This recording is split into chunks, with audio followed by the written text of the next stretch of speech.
Welcome to the 111 Approach podcast, your go-to space for deep thoughts, real talk, and exploration of everything from spirituality to self-development and the mysteries of life with some light-hearted humour along the way. I'm your host, Lakshmi, aka the 1 Minute Healer, and each episode will dive into different topics, sometimes personal, sometimes thought-provoking, but always authentic. So whether you're here for some new perspectives, inspiration, or just a fresh take on the world with a bit of randomness thrown into the mix, you're definitely in the right place. So what are you waiting for? Let's get into it. Hi, it's Lakshmi here, and before we start this week's episode, I need your help. Next year, I am taking on the biggest charity challenge I've ever done. Now, for those of you who know me well, you know I love to do things for charity ever since I was a child, from sponsored dance-a-thons, sponsored silences. Yes, I know, hard to believe me being quiet, right? Sponsored abseilings down buildings, and last year, even sleeping out on the streets of London in the middle of October in just a sleeping bag. I really try and push and immerse myself in things to raise money for good causes.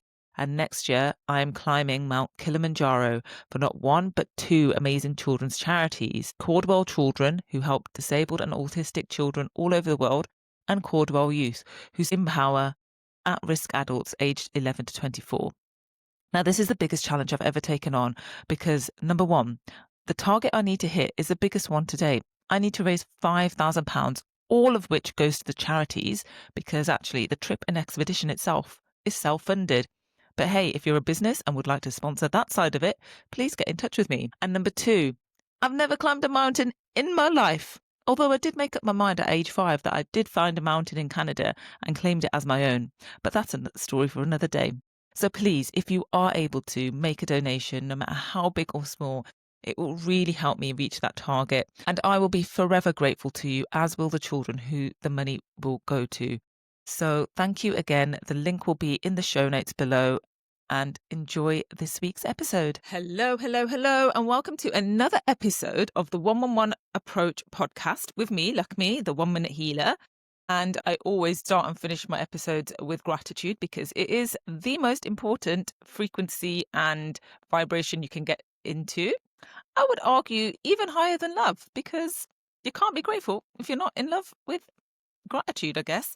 So anyway, I have a guest on today, and it's somebody I've been really excited to have on because I feel like this topic that we're going to discuss today, or topics, firstly, has resonated quite deep and true for me personally. And oh my gosh, as I said that, there's a little white feather just flew into the room. This is amazing. So yeah, I was saying it's a topic that I feel is really important, and it doesn't get as much kudos as I feel like it needs. So without further ado, let me introduce this beautiful soul I have virtually in front of me. Her name is Aman Sunner, your go-to self-worth mentor, and she is passionate about helping women unlock their self-belief, master their emotions, and take back control from negative thoughts. Now, she does this using a blend of science and spirituality, and using conscious and subconscious coaching and energy clearing. And we met, I think, through... How did we meet, actually? I don't even know. My goodness, how did we meet? I know I did my angelic Reiki. You did angelic Reiki 1 and 2 with me. Just online. Maybe it was your sister. Maybe because I follow your sister, and maybe she posted something about you, and then via that, we started following each other. Yeah, and I remember you were my first group of people that I taught angelic Reiki for. I remember that. That was a while ago, wasn't it? 2021, I want to say. Maybe. Yeah. Oh, and then since then, we've followed each other. We do not the same, but similar in the similar field. Yeah. But we've been able to, in a beautiful way, like pass each other clients and referrals. Could you just give us a little bit of your origin story? Because I'd love to know how you came into this world and how it's kind of evolved for you. Well, firstly, thank you so much for having me on. I love that we do really similar things, but differently. So I think it's important to bring that to the world and to clients and to people so they can kind of see who they fit with best and resonate with best. But the way I got into coaching, and I was a beauty therapist, and I just always knew I had a want for helping people. And as I was doing beauty after COVID, something happened where I just kind of fell out of love with it a little bit. And I was like looking at what to do next, what's my next steps. And counseling didn't feel quite right. And then through my own journey of coaching, I was like, oh my God, this is it. This is what I'm supposed to be doing, because I wasn't the most self-confident person. Outwardly, I was always confident, but inwardly, like I had lack of self-belief. Like inwardly, I'd question myself and doubt myself. And can I do this? And even my beauty business, it was like a more of a hobby business because I would just shy away and shrink. And through coaching, I became a completely different person. And I was like, oh my God, the world needs to know about this, especially South Asian women, I feel. And that's what I niche to, like South Asian women. And that's not because of anything else other than they just resonate with me, like resonate with the things I'm doing, cultural references, all of that kind of thing. Once I did the self-worth work myself, I was like, all women need to know this. All women need to know it's not normal to be people pleasing, to be judged, to be all the rest of things, putting yourself last, blah, blah, blah. And I went through that journey and started helping women, and it was beautiful. I absolutely loved it. And then come October 2021, my dad passed away. And that in itself was a bit of a journey because I was always quite spiritual, but through that passing of dad, like it was quite traumatic. He was in a coma, but I always say he gifted me. He showed me my abilities. There was so much that happened in that week that I was able to feel his energy while he was in a coma. I was able to, what I say, communicate with him while he was sedated, feel into his energy, understand what was meant to be happening. And that was a gift for me, I always say, because then it took me on to a process of learning how to tune into it, learning how to channel this work. And that really not only elevated me on myself and my personal self, but elevated my work massively. I was only able to bring this work to life because of the passing of dad, because of what I experienced through that week. I remember that actually because I Yeah. think you It was had come after I to, came to you for yeah, races. Yeah. because we connected on that level as well, because obviously we lost both our dads, and yours was a year after. And I remember when we were doing the angelic Reiki, we were doing the workshop, and I hold the space at channel, but we do practice sessions, so you were practicing on each other participants, and that I think we did have an experience where our dad's Dad energies came came through. in as Yeah. well, I think they wasn't it? And both I was did. like, it was really beautiful. And I can kind of echo that, like, as in terms of like, I mean, I'm not going to go into my backstory anyway, because if it's the first time you're listening to this, go back and my origin story. But I was able to pick up on energies when I was younger anyway, but that was very weird. Obviously, I didn't really understand it and I shut it down. But I think for me, I come from a science background, so it was almost that had to be proven to me. So Mm, although I could connect with angelic energies and angelic realms when I did angelic Reiki 10 plus years ago now, but when dad passed and I could feel his energy very similar, like how you did, it opened up another world almost. Like I was mm, like, wow, okay. And it was almost that like extra stamp yeah. that I needed my skeptical brain to kind of embody it on that Yeah. level. And it kind of blossomed and grew into something so beautiful. And I love that you are being an advocate for South Asian women, Yeah. because it's hard enough being a woman, right? Then you're a woman of color. Then you're a woman in South Asian culture, which traditionally has been very much, like you said, people pleasing. You don't really have a voice. Or if you do speak up, you get labeled with, she's got quite a big personality, or she's too much. This is why I don't even like saying it, because it triggers me so much. I'm like, too much, really, really. But you know what? I've also found and what I found quite shocking was it wasn't all men that would say it. It was largely it's women in our community, in our You know culture. what, from look me, like I now am at a place where I don't take offense of this because it's what they've been taught. It's what Yeah. they've, it's not that, of course they can change and they can make change, but I don't take it personally because it's almost like I feel bad for you because that's your programming. And maybe conditioning. you're not ready to change. Maybe you don't understand that there's a different way. And I'm always the one to, in my family, like just last night, I was having a conversation with my mum, and my mum's very old school mentality about being widowed. And I'm like, Mm. Mum, nobody thinks like that anymore. And if people do think like that, let them, because you know what you and dad had. You know your intentions for X, Y, and Z. Like, it's okay. So I'm constantly challenging, even with aunties, like comments will come out, and I'm like, guys, if you don't change this now, if you don't stop saying this, who's going to? Now, I Yeah. love being South Asian. Don't get me wrong. I'm not here to bash. I love, love, love being South Asian. But sometimes it's just factual. It's just like, okay, because we're South Asian, because we're immigrants, we had this, this, and this. And these references, these things that we went through created another whole ripple effect. A lot of the time, immigrants in general have been through very similar things. Like, doesn't matter which immigrants it is. Yeah. And every culture has their own set of like rules, right? Own set of Yeah. kind of things they're supposed to live by. So when I say South Asian, it doesn't mean because we're worse off than anyone else. Any immigrants are going to have their problems. It's just because I know our set of rules. Yeah, exactly.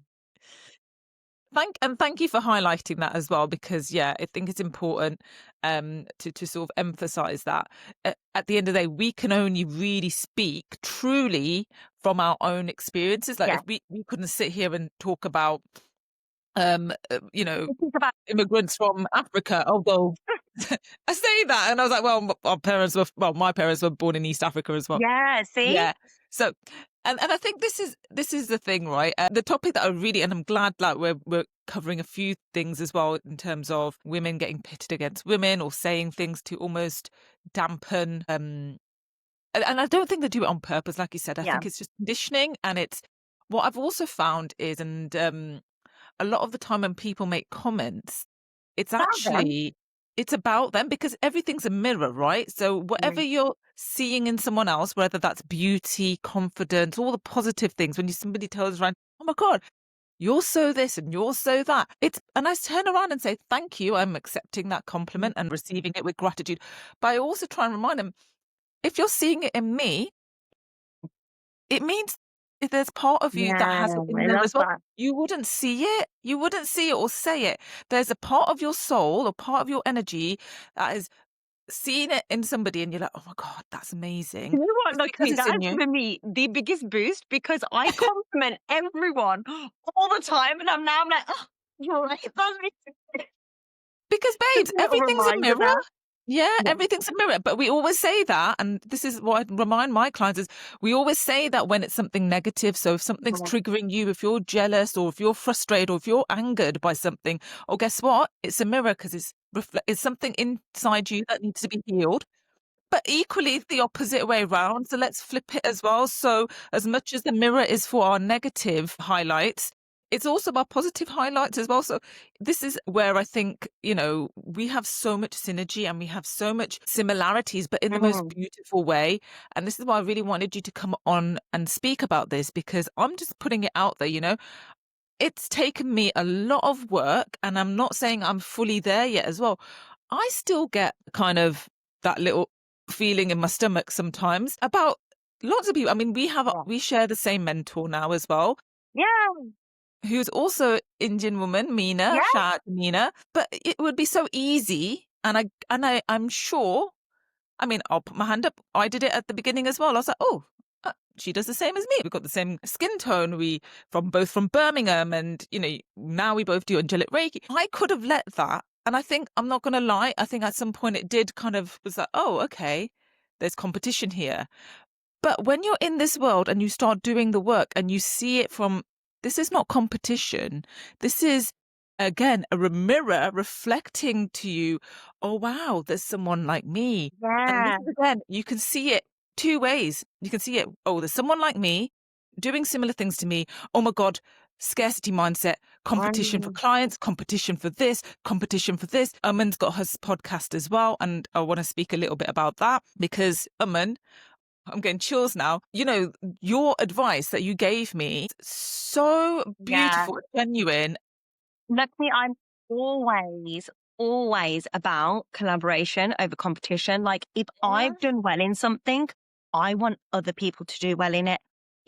Because my mission here is to create a ripple effect for South Asian women. I can't do that by myself. Like, there's thousands and thousands. Like, we all need to do it collectively. And the other thing is, I might be talking to someone or saying something, spreading a message in one way, but it might not land in the same way to someone else as when you say it, right?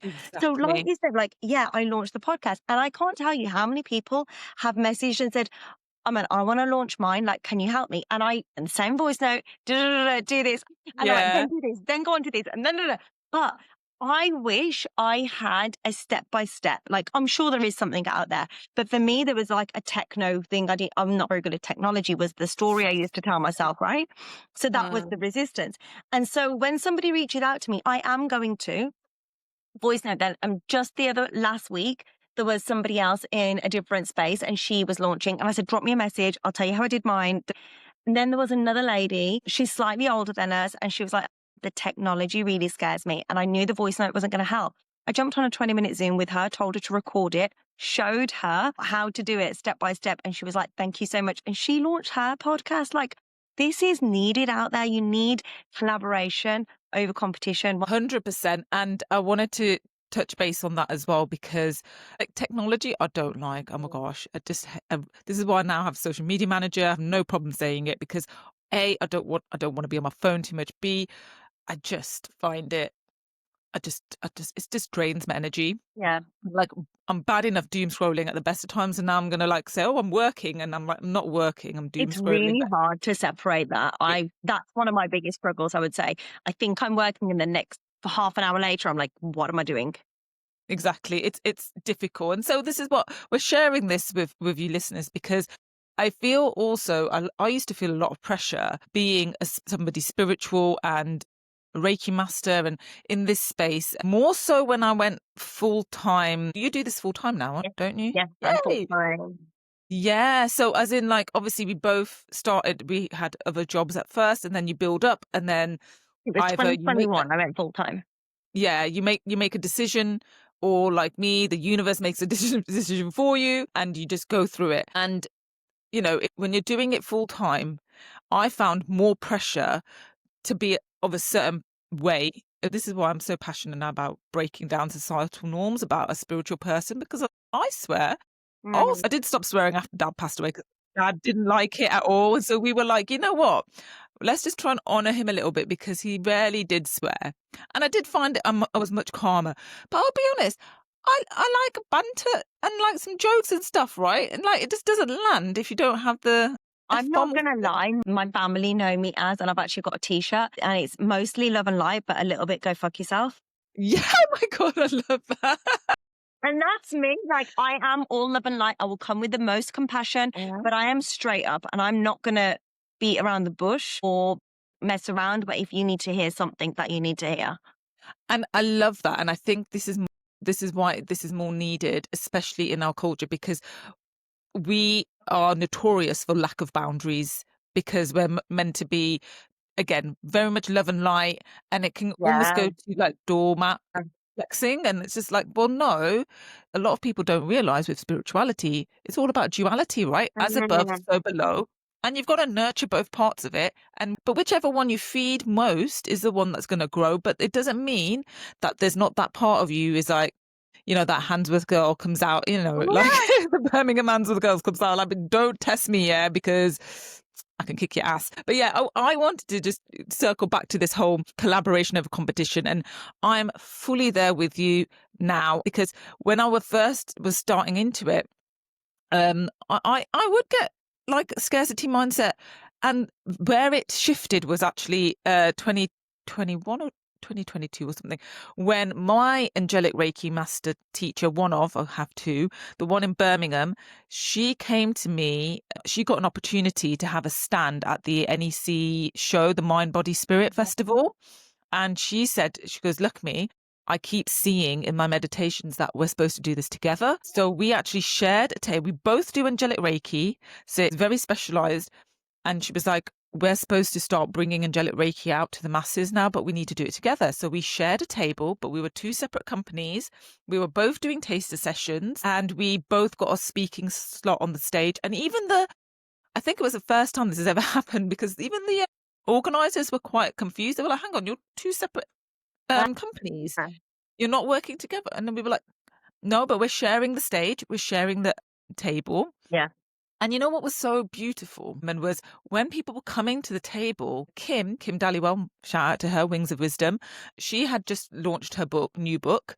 And obviously I had just started going into corporates and doing company wellness. And what was Yeah. really beautiful was when people were talking to me, and then Kim was doing a taster session for someone, and I was holding the space for the table. Like, I was like, yeah, look, she's written her book. Go, she would sign it for you. I'm like bigging Yeah. her up. And then when it was the other way around, and she's like, Luckmy's based in London, but she comes to Birmingham. She's got a client here now, and she does it globally.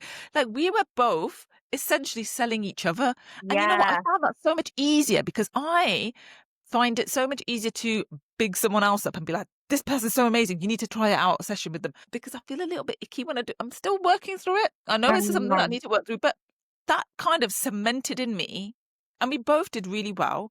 We just took it in turns each time Yeah. somebody came to do a taster session.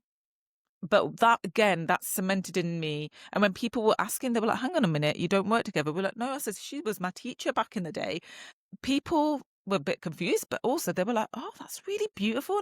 And Yeah. as it was coming, it was almost getting channeled. I was like, because we have to come together. We cannot be in competition with each other. We're already in competition with the people that think this is all woo-woo bullshit, basically, right? We're already got enough chips stacked against us.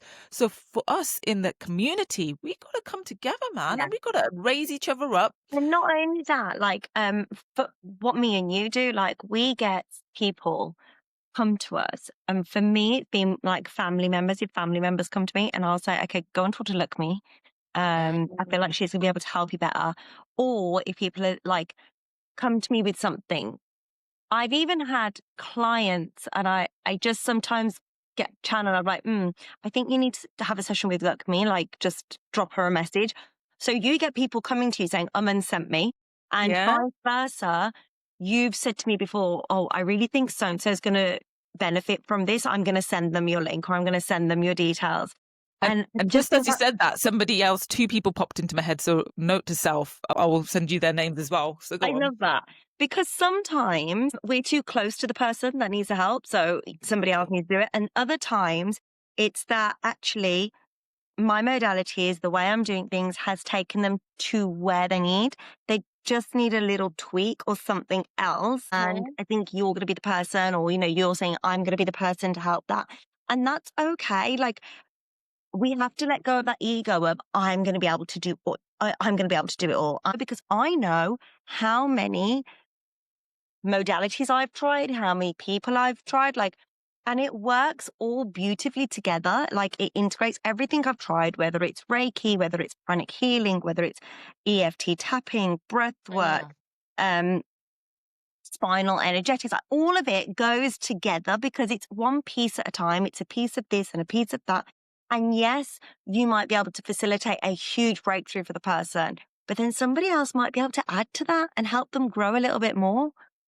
I love that you've said that, because this is what I say to my clients a lot of the time. They come to me like, oh, I've tried Reiki before, but it didn't do anything for me. And I say, stop them there and then. I was like, listen, it doesn't mean that it didn't do anything to you because you didn't have this massive breakthrough and it's like, oh my God, I feel like so amazing right now.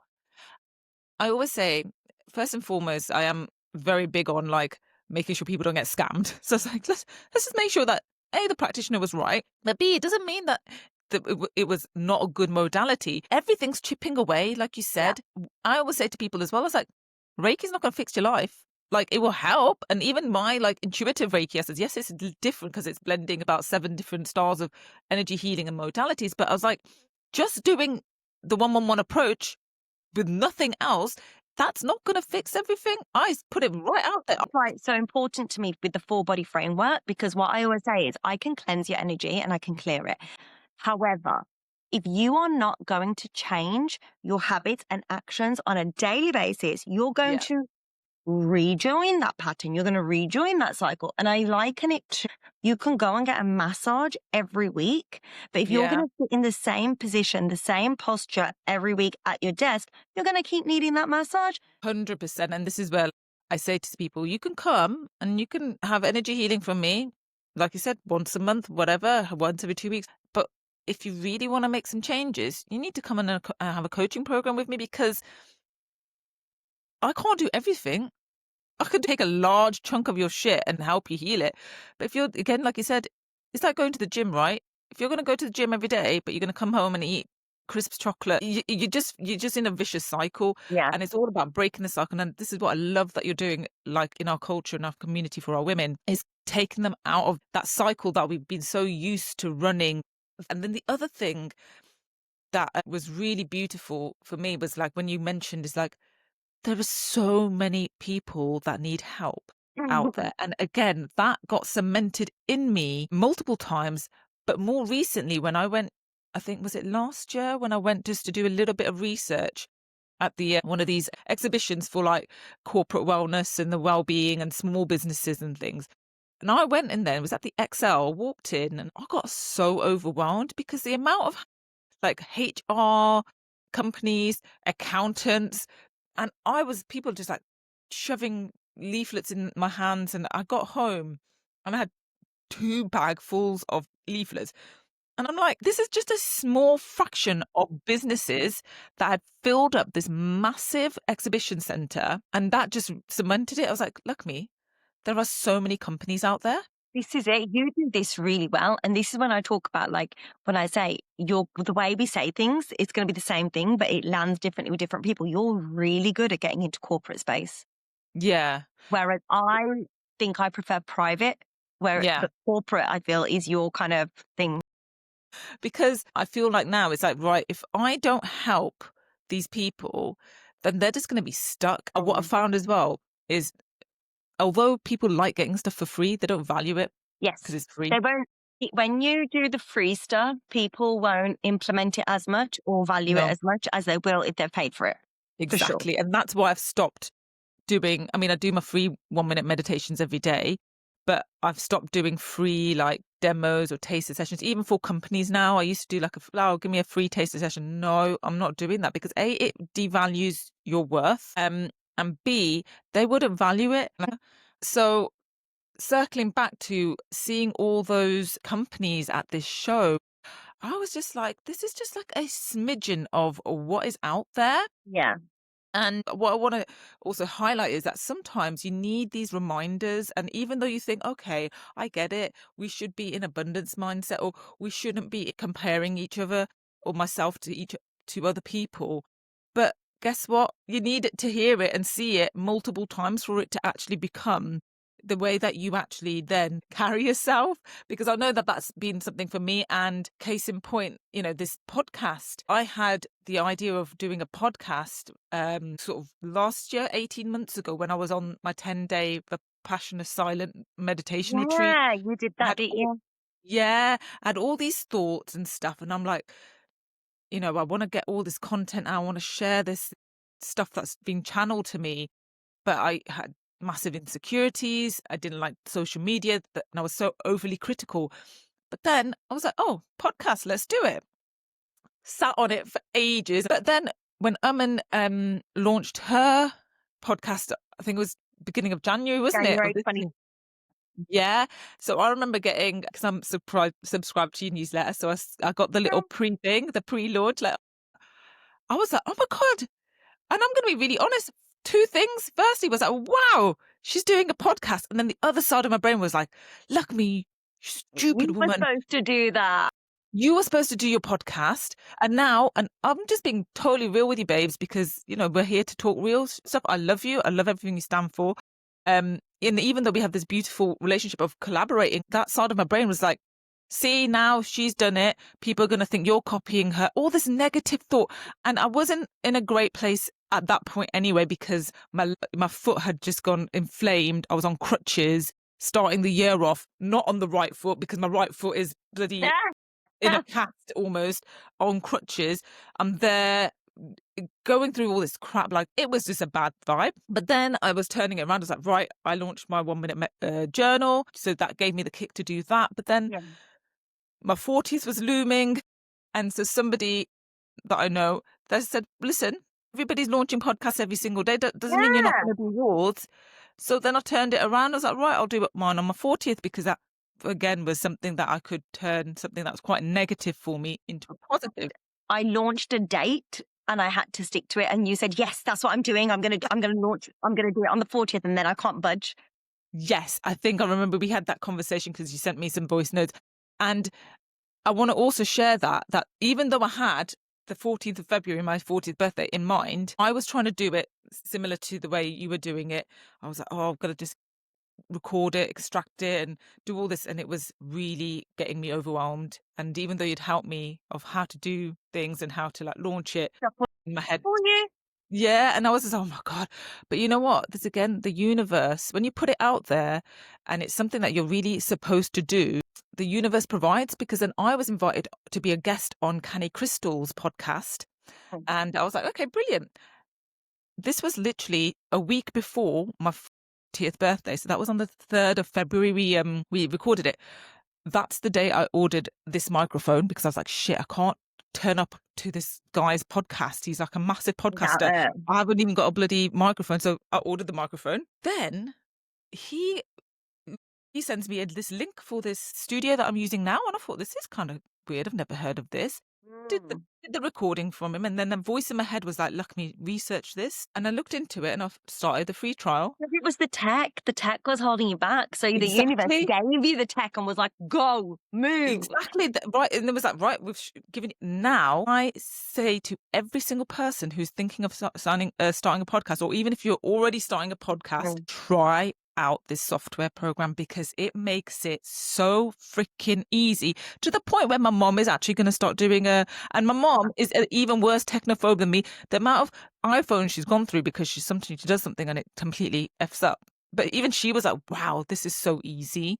And this is what I say. Sometimes what you think is holding you back, if you're meant to do it, life will find a way. Yeah. That's what they say, don't they? And you say that because like you said, there's been times where people have done stuff and you think, oh, like I've even thought like, oh, wish that was me. Yeah. Like I wish that was me. Like, oh, we started at the same time. Why is she sells more than me? But now I'm like, oh my God, yes, go girl.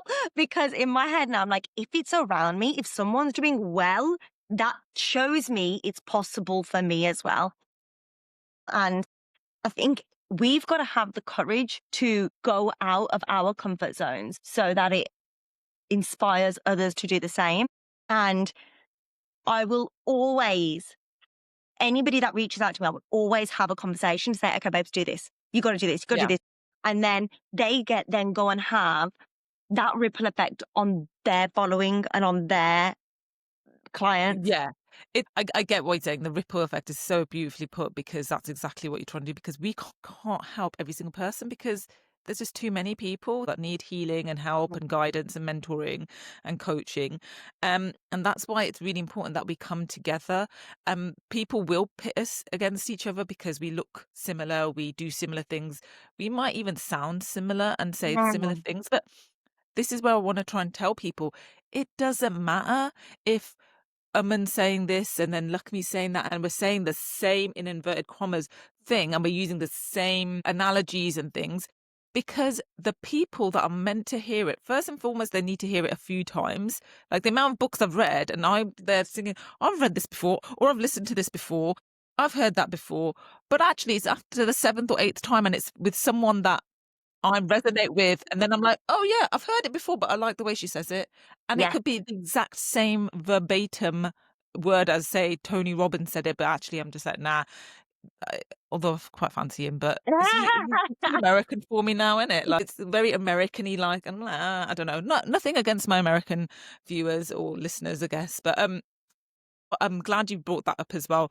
And the other thing I wanted to say to people that are listening as well is like, sometimes we feel like we have to be the pioneer, we have to be the most unique person there, we have to be the first to do this and first.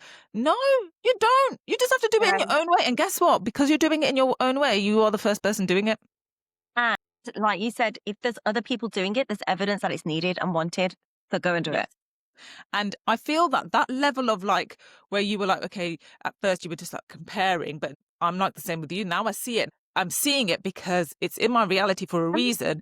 It's meant for me.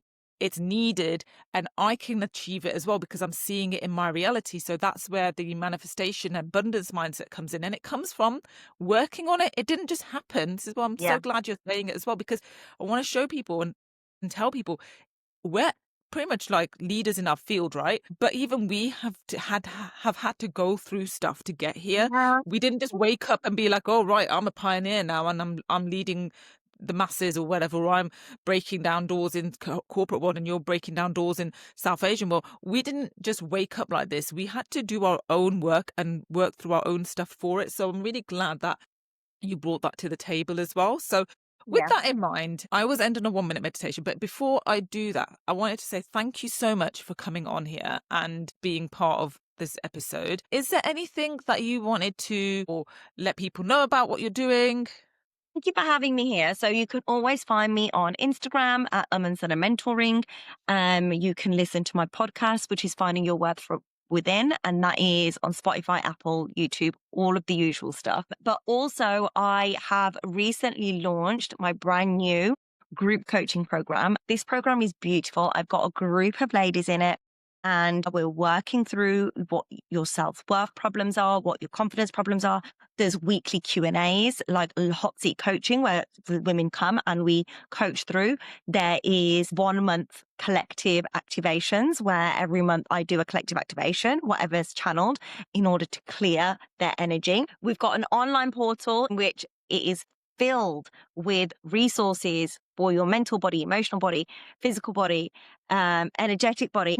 Okay, amazing. So I will obviously, as always, leave all the links to Aman. Make sure you do go and follow her, support her, and share this podcast episode with not just a South Asian woman who may need to hear it, but with anyone who may need to hear it. But with that, I wanted to just end, as I usually do, with a 1-minute meditation.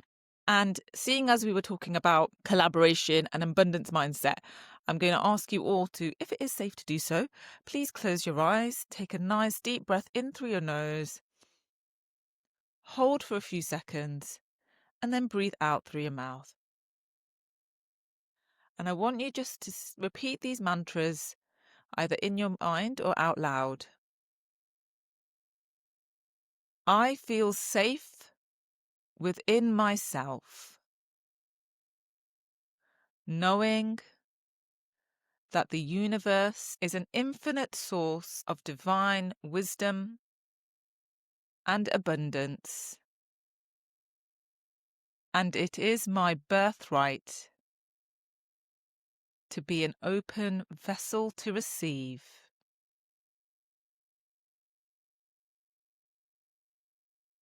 I find my self-worth and my self-love deep within my soul. I am abundant, I am love, and I am worthy. Just sit in that moment, sit in that frequency, taking a deep breath in through your nose, breathing in the abundance, and as you release out, you can open your eyes. So that is just a little mantra you can repeat just to remind ourselves that actually there is so much out there, and it's what you choose to focus on that will grow. So if you focus on the scarcity, if you focus on competition, guess what? That's going to come up in your life. Everything that's going to provide you in a competitive mindset. However, when you see something and it triggers you, you're a little bit jealous or you're a little bit like, oh, I wish that was me. Guess what? Bring that into your reality in the most beautiful way as, wow, she can do it or he can do it. That means I can do it because I'm seeing it with my eyes. So with that, I wanted to say thank you again. Make sure you do download, share, tag us both in the socials as well. And I will see you on the next episode. I'm sending you all love, light, and blessings.